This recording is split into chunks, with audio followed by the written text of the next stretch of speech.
Assalamualaikum warahmatullahi wabarakatuh.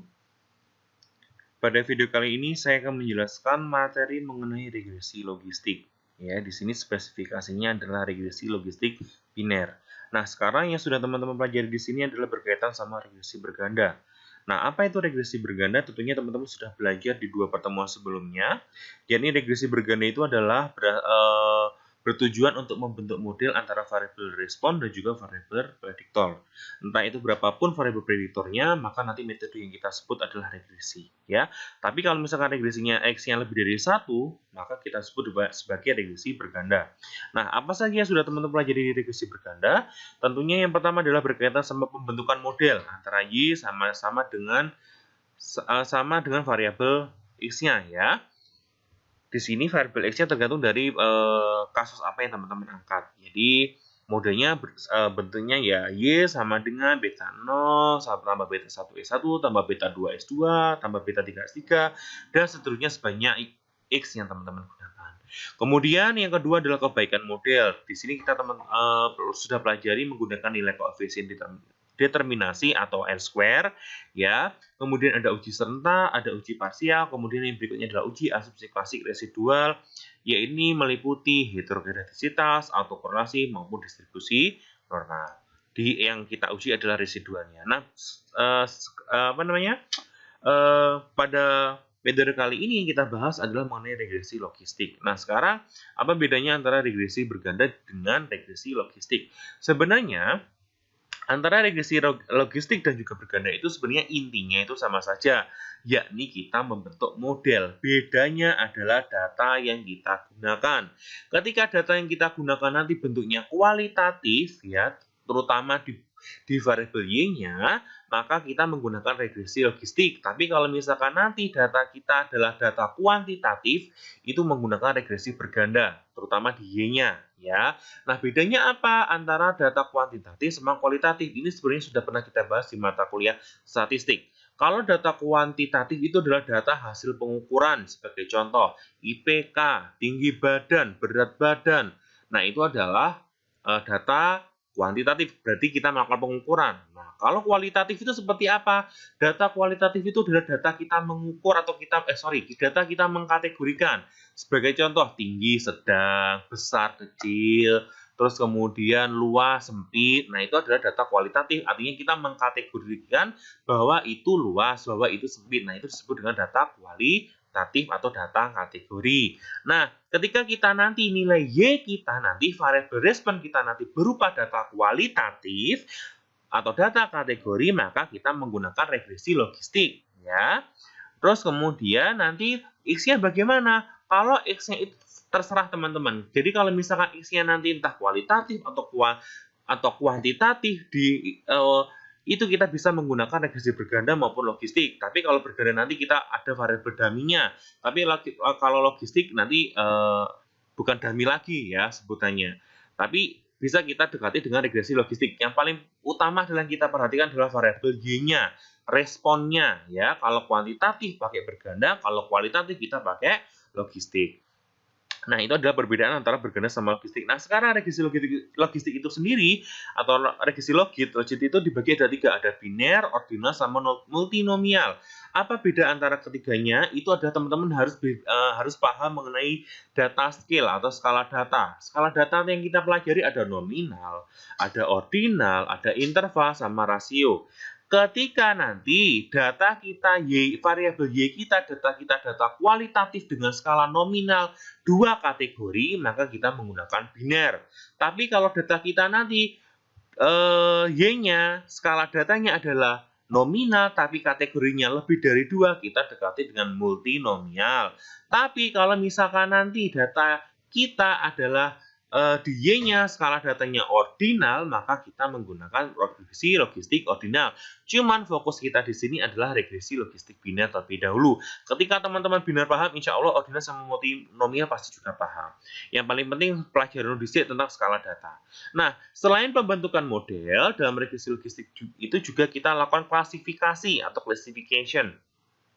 Tujuannya untuk apa? Untuk mengklasifikasi apakah benar si data variabel Y kita, apakah benar dia memilih kategori 1 atau dia memilih kategori yang kedua, seperti itu.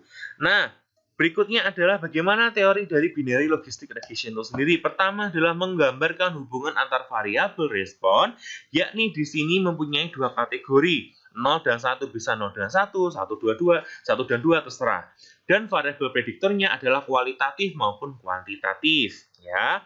Jadi bebas mau pakai kualitatif bisa atau data kategori bisa, maupun pakai data perhitungan itu juga bisa di variabel prediktornya atau variabel X-nya.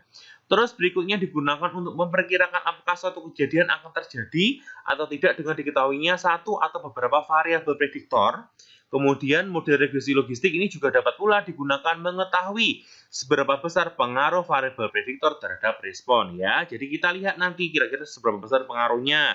Kemudian berikutnya kita berbicara tentang ketepatan klasifikasi juga dari variabel respon.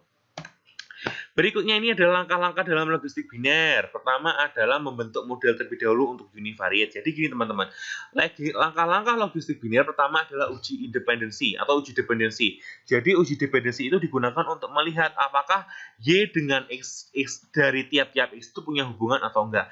Ketika dia punya hubungan, maka kita bisa lakukan atau kita bisa gunakan variabel X tersebut di regresi logistik. Ya, tapi kalau misalkan antar X tersebut tidak punya hubungan dengan Y, maka kita tidak bisa bawa ke regresi logistik. Ya, jadi harus kita lihat apakah si variabel X itu punya hubungan dengan Y atau tidak. Nah, untuk menguji hubungannya, kita menggunakan uji uji independensi variabel. Nah, ini adalah langkah-langkah yang teman-teman bisa baca ya. Nanti silakan teman-teman baca sendiri kira-kira langkahnya seperti apa. Berikutnya adalah model logistik biner. Nah, modelnya itu sebenarnya seperti ini teman-teman. Untuk ruwet ya. Seperti Px sama dengan bla bla bla bla.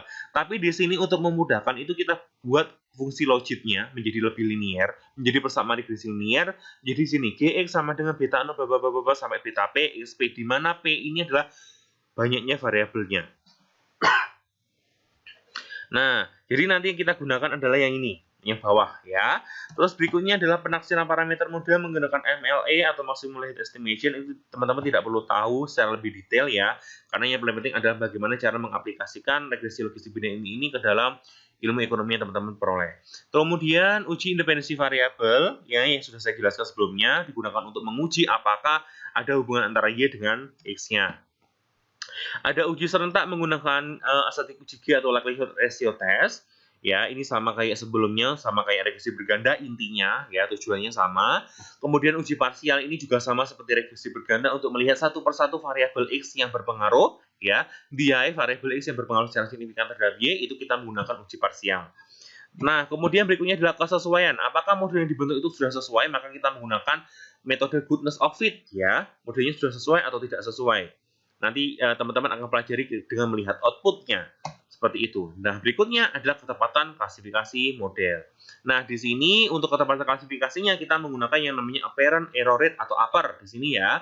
Ini adalah rumusnya APER N1 plus N12 plus N21 per N11 tambah N12 plus N21 plus N22. Ya, di sini teman-teman bisa baca N1 itu apa, N12 itu apa, N21 apa, N22 itu apa. Nah, ini teman-teman silakan baca sendiri ya. Ini adalah berkaitan sama ketepatan klasifikasinya. Untuk mengevaluasi kira-kira peluang kesalahan klasifikasi yang dilakukan oleh suatu fungsi klasifikasi. Jadi apakah benar si sampel A ini benar-benar memilih Y-nya itu nilai Y-nya adalah tidak, misalkan. Untuk menguji ketepatannya, misalkan seperti itu. Nah, itu kita menggunakan APER.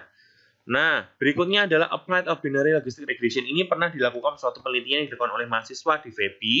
Judulnya adalah analisis pengaruh produk, harga, tempat, dan promosi terhadap keputusan pembelian produk kosmetik. Di sini studi kasusnya adalah mahasiswa FEBI. Ya.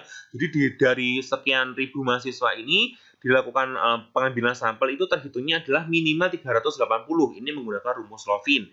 Dan metode pengambilan sampelnya itu adalah proportionate simple random sampling, karena di sini kita terbagi ada 6 jurusan, dulunya ada 6 jurusan, sehingga kita harus ambilnya itu tidak boleh ngawur, tapi harus berdasarkan proporsi seperti itu.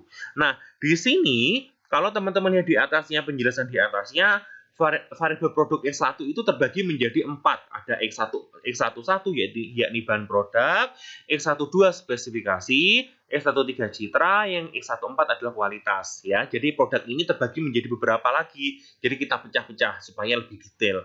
Kemudian variabel harga ada yakni X2, kemudian variabel promosi ini X3. Ini sama kayak S1, jadi ada X31 yakni diskon, X32 yakni strategi. Baru yang kalau terakhir adalah variabel tempat, yakni X4. Dan variabel keputusan pembelian yaitu Y. Nah, di sini baik variabel Y, X11 sampai X14, X2, X31, X32, X4, ini datanya berupa kategori semuanya. Ini adalah data yang digunakan dalam analisis tersebut. Nah, ini. Y ada kategorinya 1 sama 2, X1 sampai X4 ini kategorinya sama 0, 1 sama 2. Ya, ini 0, 1, 2. Pasti setiap variabel X ini ada 0, 1, 2. Nah, ini maksudnya bagaimana? Y di sini adalah ada angkanya ada 1, angka 2. 1 di sini artinya adalah kadang-kadang jadi gini, ini tadi kan nilai Y-nya Y-nya adalah keputusan pembelian produk kosmetik. Berarti nilai X1-nya 1 di sini artinya kadang-kadang adalah dia kadang-kadang membeli produk kosmetik. Yang kedua adalah dia melakukan pembelian produk kosmetik berdasarkan variabel XS yang menjadi pengaruhnya ya. Nah, X di sini ada 3 kategori. Ada 0, ada 1 sama 2. Karena ada beberapa kaitan, ada tidak, ada kadang-kadang, ada ya. Artinya antara Y dan X di sini semua adalah data kategori. Ini semuanya adalah data kategori ya. Nah, terus kemudian kita lakukan analisis regresi ya. Kita lakukan analisis regresi. Di sini bukan regresi berganda tapi regresi logistik. Pertama adalah uji dependensi atau uji independensi ya, independensi. Nah, ini adalah datanya setelah kita uji. Oh, ternyata yang berpengaruh yang memiliki hubungan dengan Y itu adalah yang mana? X11, X2 sama X4. Kenapa? Karena di sini nilai P-value-nya yang kurang dari alfa. Ya, teman-teman perhatikan di sini semuanya yang X11, S2 sama S4 ketiganya itu P-value-nya kurang dari alfa, sehingga di sini keterangannya adalah tolak H0, artinya adalah dependent.